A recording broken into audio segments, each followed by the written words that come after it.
தமிழகத்தில் HMPV எனப்படும் தீநுண்மி தொற்று பல ஆண்டுகளாக இருந்து வருவதாகவும், இன்ஃபுளுன்சா தொற்றை காட்டிலும் அது வீரியம் குறைந்த ஒன்று என்றும் மருத்துவர்கள் தெரிவித்துள்ளனர். இது தொடர்பாக பரப்பப்படும் வதந்திகள், பரப்புரைகளை நம்ப வேண்டாம் என்றும் அவர்கள் அறிவுறுத்தியுள்ளனர். இந்தியாவில் கடந்த 25 ஆண்டுகளுக்கு முன்பிருந்தே மழை மற்றும் குளிர்காலங்களில் இன்ஃபுளுன்சா, பாரா இன்ஃபுளுன்சா, கரோனா, ரெஸ்பிரேட்டரி சின்டியஸ் வைரஸ் எனப்படும் சுவாச தொற்று நோய், அடினோ வைரஸ், ரைனோ வைரஸ் பரவுவது வழக்கமான நிகழ்வு. அதனுடன் சேர்த்து அதைவிட வீரியம் குறைந்த ஹியூமன் மெட்டானிமோ வைரஸ் என்ற HMPV தீநுண்மி தொற்றும் பல காலமாக சமூகத்தில் பரவி வருகிறது. சளி, காய்ச்சல், இருமல், சுவாச பாதிப்பு ஆகியவை அதன் முக்கிய அறிகுறிகள். அதனால் பாதிக்கப்பட்டவர்களில் 90% பேருக்கு தானாகவே அந்த பிரச்சனை சரியாகிவிடும். ஒரு வயதுக்குட்பட்ட குழந்தைகள், எதிர்ப்பாற்றல் குறைந்தவர்கள், முதியவர்கள் மட்டும் அந்த பாதிப்புக்கு உரிய சிகிச்சை பெற வேண்டியது அவசியம். இந்தியாவில் ஒருங்கிணைக்கப்பட்ட நோய்கள் கண்காணிப்பு திட்டம் நடைமுறையில் இருந்து வருகிறது.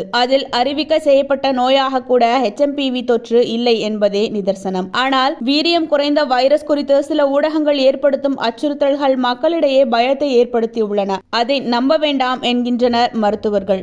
இது தொடர்பாக அவர்கள் கூறியதாவது: கரோனா அளவுக்கு இதை மிகைப்படுத்துவது தவறான ஒன்று. தீவிரமில்லாத சுவாச பாதை தொற்றுக்கு ஒருவர் ஆளாகும் நிலையில் தனக்கு எந்த வகையான வைரஸ் வந்துள்ளது என்பதை பல ஆயிரம் ரூபாய் செலவு செய்து பரிசோதித்து பார்க்க வேண்டிய தேவை எழுவதில்லை. அவ்வாறுதான் இதுவரை எவரும் தங்களுக்கு HMPV தீநுண்மி உள்ளதா என்பதை பரிசோதிப்பதில்லை. கரோனாவை போன்று சளி மாதிரியை பரிசோதித்தால் சமூகத்தில் பாதி பேருக்கு HMPV வைரஸ் இருப்பது உறுதியாகும். அந்த வகையில்தான் இந்திய மருத்துவ ஆராய்ச்சி கவுன்சிலும் ஆராய்ச்சிக்காக தீவிர பாதிப்புடன் மருத்துவமனையில் சேர்ந்தவர்களை பரிசோதித்த போது சில குழந்தைகளுக்கு HMPV தொற்று இருப்பது உறுதி செய்தது.